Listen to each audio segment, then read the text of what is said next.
Voilà, donc c'était, je dirais, la première partie la première étape est terminée.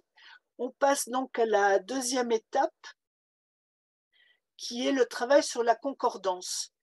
Donc la concordance, en fait, ça consiste à chercher un mot et voir tous les endroits dans la Bible ou le Nouveau Testament dans lesquels ce mot est utilisé. Alors pour ça, je vais utiliser un autre passage de Luc qui est au chapitre 13. Donc le lien m'amène ici, je règle toujours pareil la juge, j'enlève les cookies, je reviens donc sur mon travail sur la concordance. Voilà. Alors, travail sur la concordance, c'est le passage dans Luc qui parle de la porte étroite. Ça doit vous rappeler quelque chose. Alors, je ne sais pas où est le mot étroit là-dedans, donc je vais utiliser la fonctionnalité de recherche du navigateur. Je vais faire CTRL F, ça m'ouvre la petite fenêtre, et là, je vais rechercher étroit ou étroite. On va commencer par étroit. Il me trouve, donc le premier dans mon... Et je cherche donc, voilà, et je la trouve, vous voyez ici à gauche au verset 24. Efforcez-vous d'entrer par là, par étroite. Et alors, vous voyez qu'ici, d'or n'est pas traduit, ça fait partie des choses qui restent à faire dans le site.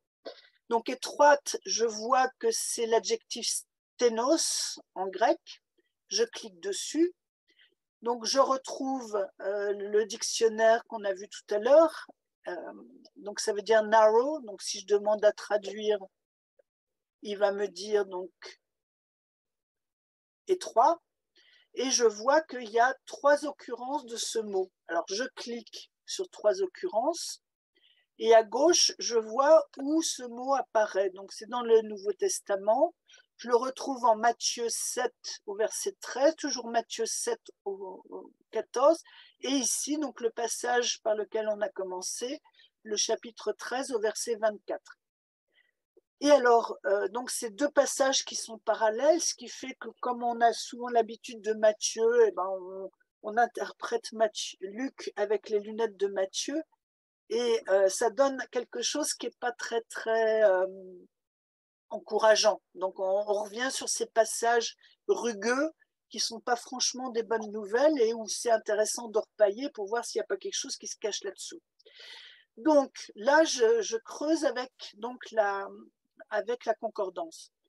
Qu'est-ce que je remarque? Je remarque que quand Matthieu dit entrez par la porte étroite, Luc dit efforcez-vous d'entrer par la porte étroite. Alors ça m'interpelle, je dis tiens, il y a une différence, je clique. Donc je vais cliquer sur efforcez-vous. Je vois qu'il s'agit ici du verbe agonizomai. Et donc ce verbe agonizomai, il y a 8 occurrences. Je vais aller voir ce qu'elles nous disent. Donc, je retrouve à gauche le efforcez-vous d'entrer de Luc 13. Et puis après, dans les autres occurrences, je trouve quelque chose qui n'a rien à voir, c'est combattre. Donc, on voit combattre, combat, etc.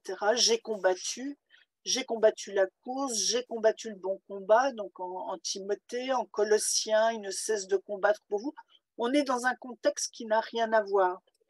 Alors, je vais aller voir ce que me dit ce mot dans le bailli. Donc, je double-clique sur Agonizomai, clic droit, copier. Je vais utiliser mon lien dans le dictionnaire bailli et je vais faire donc clic droit, coller. Qu'est-ce que je vois? Première occurrence, concourir dans les jeux publics, lutter, disputer le prix. Alors, je me pose une question. Pourquoi est-ce que Luc dit efforcez-vous d'entrer dans une idée quelque part de jeu et de lutte, alors que Matthieu non. Et donc ça me donne, je vous la fais courte, hein, mais ça me donne toute une piste d'interprétation en me disant il dit autre chose que Matthieu. En fait, je me dis bon, Luc, il est dans un environnement grec. À quoi ça me fait penser la lutte et les jeux dans l'environnement grec? Ça me fait penser aux Jeux Olympiques. Et c'est là que je dis qu'on vit une deuxième réforme parce que j'ai tout en ligne. Si je veux faire une recherche pour savoir ce qui se passe, je cherche tout en ligne. Je vous ai mis là 2 liens. Donc, je vais sur Wikipédia. J'ai un lien sur les Jeux olympiques antiques, donc qui m'explique comment ça se passait. Et puis j'ai trouvé, donc tous ces liens-là, vous les retrouverez dans le conducteur, un deuxième lien qui est en fait tout un livre publié par un chercheur du CNRS sur Olympie et les Jeux olympiques. Alors, donc vous pouvez vous renseigner sur les Jeux olympiques et puis vous apercevoir que cette intuition de se dire quand Luc utilise agonizomai, c'est peut-être pas par hasard.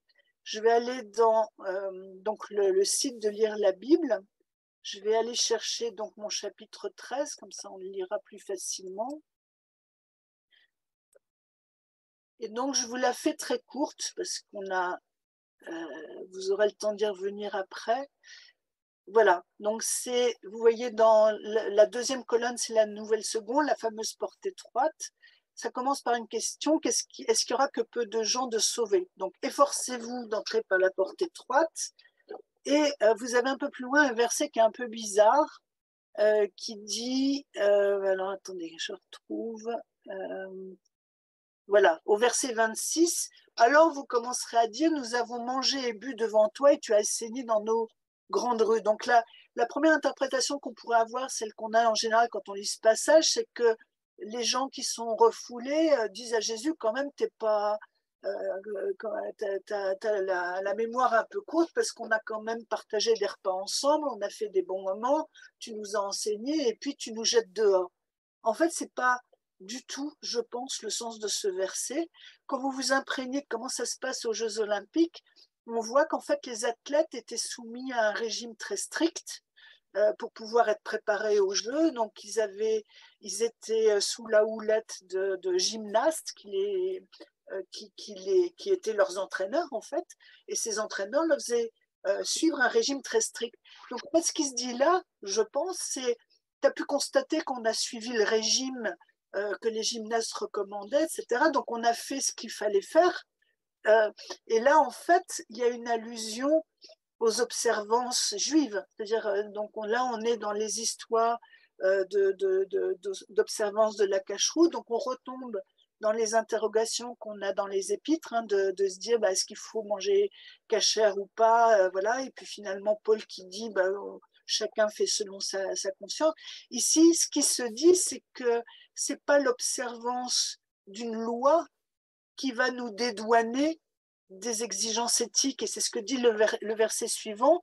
Vous, je ne sais pas d'où vous êtes, éloignez-vous de moi, vous tous qui commettez l'injustice. C'est-à-dire, pensez pas que parce que vous allez suivre le règlement, ça vous exonère de penser par vous-même et d'avoir un comportement éthique. Hein. Donc, voilà un exemple de concordance. Vous pourrez lire les références que je vous ai données. Il y a une autre référence dans ce passage aux Jeux olympiques, je pense, c'est le banquet de la faim. Parce que dans les informations sur les Jeux olympiques, on peut lire qu'à la fin des Jeux, il y avait un grand banquet où il y avait tous les participants.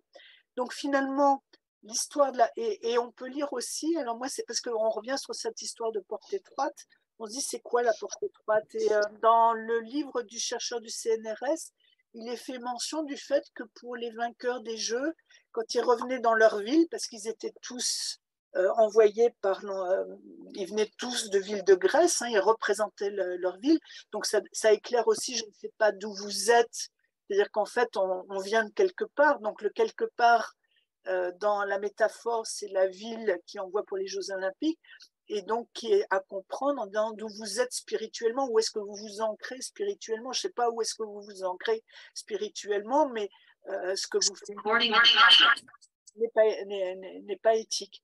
Et donc l'histoire de la porte étroite, donc dans le bouquin du CNRS, il est dit que quand les athlètes revenaient chez eux, pour les honorer, parfois on cassait la muraille qui entourait la ville pour faire une porte que seul cet athlète-là était habilité à passer, et c'était une forme d'honneur. Donc, mon intuition est que ce passage est peut-être une métaphore perdue des Jeux olympiques qui parlait forcément aux contemporains parce qu'ils étaient tous dans cette culture grecque et les Jeux olympiques, il n'y avait pas besoin de dire comment ça se passait, tout le monde le savait. Et donc en fait l'idée qui est là, c'est pas du tout l'idée de Matthieu qui d'ailleurs compare une porte étroite et une porte large. Là dans Luc, il n'y a qu'une porte étroite et si on part de l'hypothèse qu'il s'agit d'une métaphore des Jeux olympiques, l'idée, c'est en fait Pierre de Coubertin, c'est-à-dire entraînez-vous, quoi. Entraînez-vous à un comportement éthique. Le but, c'est pas de gagner, c'est de participer. Donc, entraînez-vous à un comportement éthique et puis après, il se passera ce qui doit se passer, mais entraînez-vous comme des athlètes à un comportement éthique. Voilà. Donc, ça, c'est un exemple de piste sur laquelle on peut se mettre quand on cherche un mot qui est pas souvent utilisé, voir les autres contextes et bien regarder comment c'est utilisé dans les autres contextes.